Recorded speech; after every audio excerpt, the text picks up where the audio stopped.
Cumprimento a todos na paz do Senhor. Amém. Lucas capítulo 4, todos encontraram? Versículo 37. Escute só. Deus abençoe.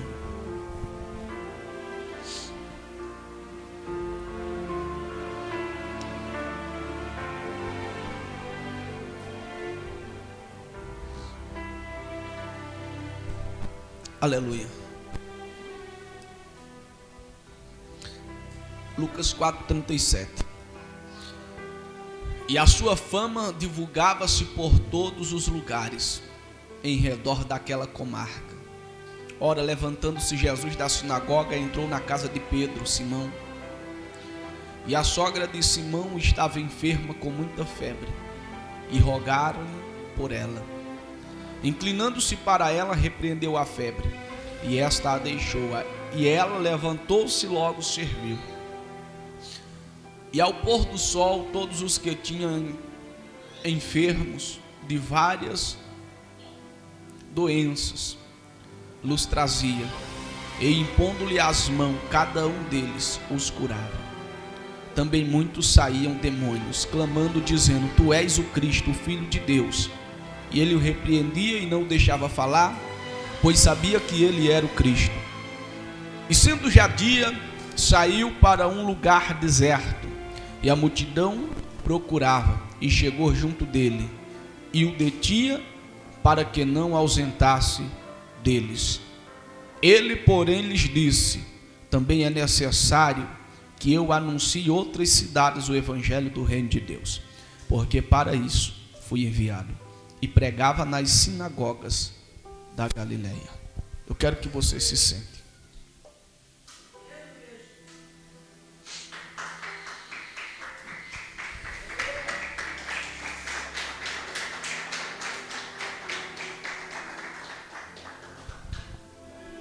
Escuta, irmão. Eu quero pregar essa palavra para você nessa noite, dizendo que há um Deus poderoso, dizendo que há um Jesus que tudo pode fazer, e se ele não fizer, ninguém mais faz. Você está aqui nessa noite. Jesus, ele marcou um encontro com você porque ele quer fazer algo na sua vida. Ele quer fazer algo sobre você, porque ele quer fazer algo sobre a sua família, que é o ponto-chave. Jesus pregava em sinagogas, e quando saiu da sinagoga, entrou na casa do seu, vamos dizer que o seu primeiro discípulo.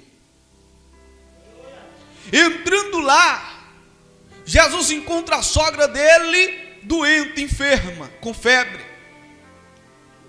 Febre, nós sabemos que é alguma inflamação que dá por dentro do nosso corpo, ou seja, uma garganta inflamada da febre, um rim inflamado da febre. Ou seja, se nós formos estudar a respeito do que causa febre, são muitas coisas. Mas olhe, Jesus entra na casa de Pedro, e todos diziam para ele: Mestre, ela está com febre, ela está doente. E Jesus imediatamente repreendeu aquela febre, e ela ficou o que, igreja? Curada. Eu me admiro muito quando nós viemos na casa do Senhor e que estamos passando algum problema e que não exercitamos a fé que nós deveríamos exercitar. E que muitas das vezes nós entramos na igreja e saímos até pior do que o que entramos. Quando na verdade nós entramos na igreja e temos que sair melhor do que o que entramos. Porque a casa de Deus é uma casa de cura, uma casa de milagres, uma casa de libertação. Onde tem um homem ou uma mulher de Deus, só fica enfermo quem quer. Só quem quer. Porque quem realmente entrou com o propósito de receber de Deus, ela entra e recebe de Deus o milagre para a sua vida, porque Jesus, ele nos diz: olha, se vocês crêem, obras maiores do que essa vocês farão. E aí nós encontramos um profeta na igreja, um homem de Deus, uma mulher de Deus, que prega a respeito de cura, e muitas das vezes nós queremos imediatamente que ele desça, ou que ela desça e saia revelando tudo, e muitas das vezes não é assim. Jesus, ele quer ver a nossa fé. A fé daquele povo ali era que Jesus curasse ela. Você está entendendo? Talvez nessa noite você possa estar aqui, mas no meio da tua família tem alguém enfermo. E a Bíblia acabou de dizer, o que nós lemos aqui, que quando Jesus curou aquela mulher daquela febre, todas aquelas pessoas tinham parentes enfermos e pessoas endemoniadas na família. Então eles traziam até Jesus, e quando eles traziam até Jesus, Jesus curou todos. E os demônios, quando via Jesus, já gritavam: Senhor, o que temos contigo? Sabemos que tu é o Filho de Deus. E Jesus dizia: cala-te, demônio, porque ele sabia que ele era o Filho de Deus, o Todo-Poderoso. Ele sabia que ele foi enviado para uma missão aqui para nós. Engraçado que a sogra dele, de Pedro, estava com febre, e a autoridade de Jesus foi tamanha que a febre foi embora. A gente, irmão, muitas das vezes passa algumas perseguições, alguma situação, sem saber que está passando. Por exemplo, um dia eu fui convidado para pregar numa assembleia, aí não vou dizer o nome dela, mas é uma assembleia grande, que não tem só aqui no Brasil, mas em muitos países. Só que eu não sabia realmente. A pastora que me convidou era uma colega nossa que até congregou com a gente. E quando anunciaram que eu ia pregar nessa igreja, o pastor de lá lutou a semana todinha para mim não ir pregar lá. E eu não sabia. Se eu tivesse ciência, o conhecimento de que esse pastor estava contra mim, sinceramente eu não tinha ido. Mas Deus é tão bom que não deixou chegar até o meu ouvido antes de eu pisar lá. E quando eu cheguei lá, estava eu e alguns irmãos. Deus me dava uma palavra a respeito de revelação e a respeito de adivinhação, a qual o Senhor dizia para mim: filho, prega hoje no tema revelação é revelação e adivinhação é adivinhação. Então, do jeito que Deus me falou ali, eu fui pregar. E preguei a respeito do apóstolo Paulo expulsando o demônio de adivinhação daquela moça. Acho que está lá em Atos 16. E ali, irmãos, eu pregando a palavra de Deus sem saber que tinha sido uma luta para me pregar naquele lugar. Eu sem saber que o pastor tinha implicado a semana todinha dizendo: olha, ele não vai pregar aqui, ele não vai. Mas quando eu cheguei, o pastor pegou na minha mão e me deu a paz do Senhor. E aí me convidou para subir para o púlpito, subi, preguei a palavra. E no meio daquela palavra eu abri a boca para dizer: irmãos, Jesus nos deu poder, Jesus nos deu autoridade. E eu chamei o pessoal para orar. E aí eu tenho um costume de perguntar o que a pessoa tem antes da oração. E esse costume missionário é um costume feio. Porque se entrar a dúvida, vai que Jesus não faz o milagre na vida da pessoa. E aí quando eu chamei, que eu abri a boca, e aí, irmão, o que é que você tem? Uma falou: eu estou com dor de cabeça. Eu orei, ela ficou curada. Deus curou ela ali de imediato. Jesus curou ela de imediato. Chamei a segunda, e aí, irmã, estou com dor nisso. Quando eu orei, ela ficou curada. Chamei a terceira, vem uma senhora.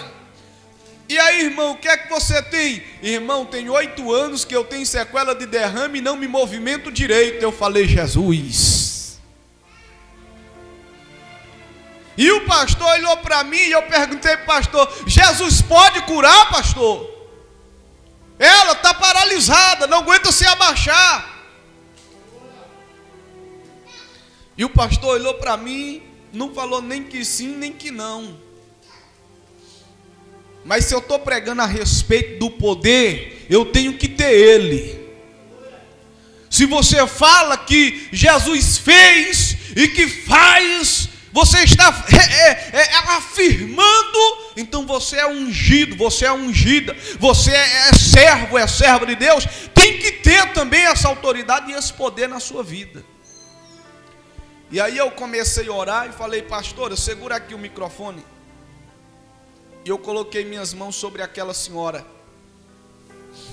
Eu disse para ela: agora, o que você não fazia, começa a fazer aí, se abaixa. E a senhora se abaixou até o chão. Ela foi curada. Jesus tocou nela. E quando eu olhei para o púlpito, estava o pastor chorando, porque ela já estava há 8 anos ali sofrendo do mesmo problema. 8 anos. E o pastor chorava, e eu olhava para o pastor, e o pastor chorava. As lágrimas caíam. Chamei a outra senhora: e aí, senhora, o que é que você tem? Derrame há 4 anos. Ficou a sequela, paralisada uma banda. Jesus curou.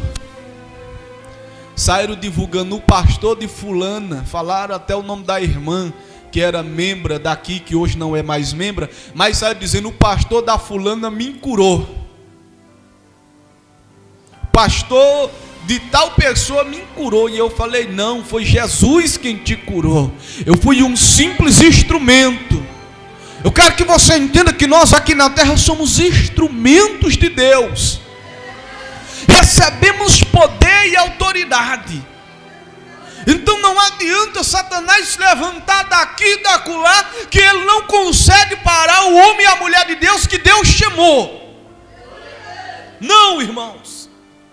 E aí aquele pastor que tinha ficado a semana todinha dizendo que eu não pregava naquela igreja, que eu não subia naquele púlpito. Você sabe o que aconteceu? Acabou o culto, ele pegou na minha mão, ainda com o olho lacrimejando, e disse: olha, pastor, as portas estão abertas para você a hora que você quiser. E aí, quando ele me disse isso, uma irmã depois me falou: ele lutou a semana todinha para você não pregar aqui.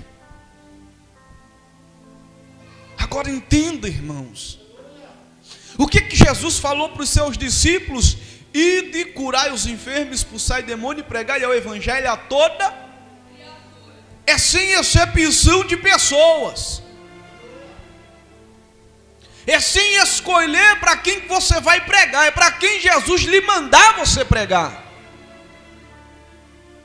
Você não pode escolher a quem você vai falar da palavra de Deus, do amor de Deus. Você tem que falar do amor de Deus a quem você, aleluia, for vocacionado para falar. Se você tiver